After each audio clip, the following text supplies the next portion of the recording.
Você já se cansou de ouvir respostas prontas? É provação. É para te fortalecer. Deus tem um plano.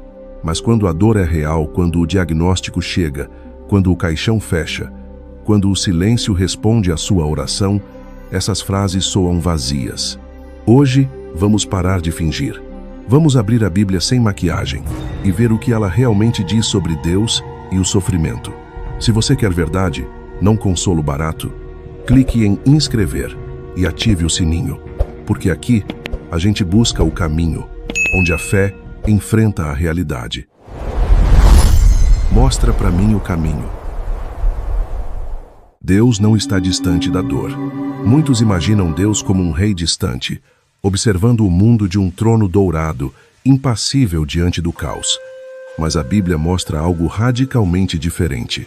Lá no meio do Antigo Testamento, há um homem chamado Jó justo, temente a Deus, que perde tudo: filhos, riquezas, saúde.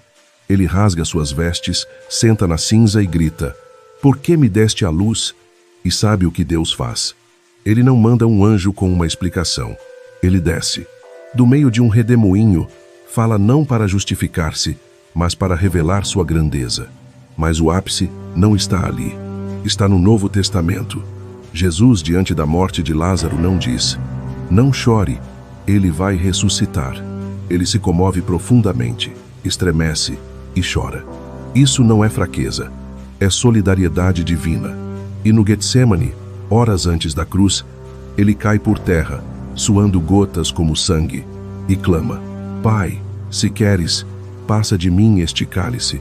O Deus que criou as estrelas treme diante da dor humana. Isso nos mostra: Deus não é indiferente ao sofrimento. Ele entrou nele. E mais, ele não espera que você negue sua dor. Ele a convida a carregar com ele, porque ele já a carregou por você. A dor tem um destino, mas não é o fim. A Bíblia não romantiza o sofrimento. Ela o chama de inimigo, o último inimigo a ser destruído. Mas também revela algo que nenhuma filosofia oferece. A dor não é o ponto final. Lá no fim da Bíblia, João descreve uma nova criação. Não há templo, porque Deus mesmo está com os homens. Não há noite, porque sua glória é a luz. E ouve uma voz dizendo: "Enxugará dos olhos toda lágrima, e já não haverá morte, nem pranto, nem clamor, nem dor." Note, ele não diz: "Nunca houve dor." Diz: "Já não haverá." Ou seja, a dor é real, mas temporária. Agora, pense em José vendido pelos irmãos, jogado na prisão, esquecido por anos. Quando finalmente se revela, ele diz: "Vós intentastes mal contra mim, porém Deus o tornou em bem." Isso não significa que o mal é bom. Significa que Deus é tão soberano que até o mal serve aos seus propósitos de redenção. Paulo, depois de ser açoitado, apedrejado, naufragado, escreveu: "Todas as coisas cooperam para o bem daqueles que amam a Deus." Não todas as coisas são boas, mas todas as coisas, inclusive a dor, são usadas por Deus para nos moldar à imagem de Cristo. E a prova máxima disso está na cruz. O pior ato de maldade da história, a morte do Filho de Deus, tornou-se o maior ato de amor. A cruz não explica todo o sofrimento, mas mostra que nenhum sofrimento é inútil diante de Deus. Sua dor pode ser ponte, não só ferida. Mas enquanto esperamos pela nova criação, a dor ainda dói. E é aí que muitos desistem. Acham que fé é ausência de dor. Mas a Bíblia mostra o contrário.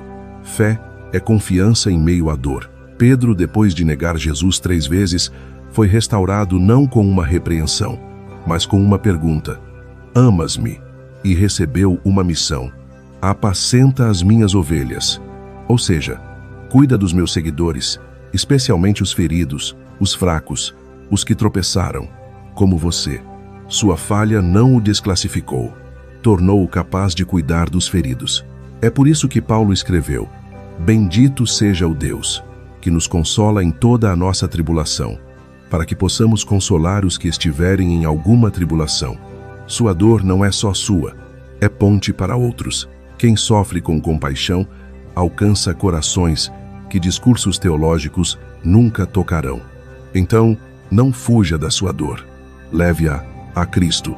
Deixe que Ele a transforme em testemunho, porque um dia você verá que até suas lágrimas foram recolhidas e usadas para regar a eternidade.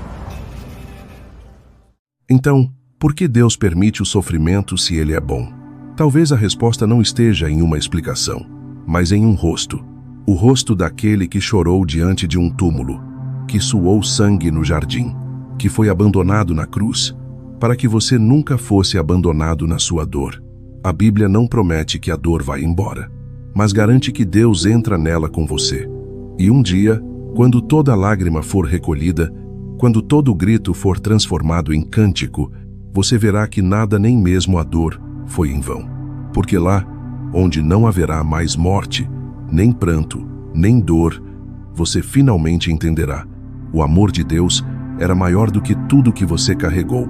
Se este vídeo tocou sua alma, deixe um amém nos comentários. Compartilhe com alguém que precisa ouvir isso hoje. E se você ainda não é inscrito, clique em inscrever e ative o sininho, porque toda semana a gente busca juntos o caminho. E ele já disse, com braços abertos: eu sou o caminho, a verdade e a vida.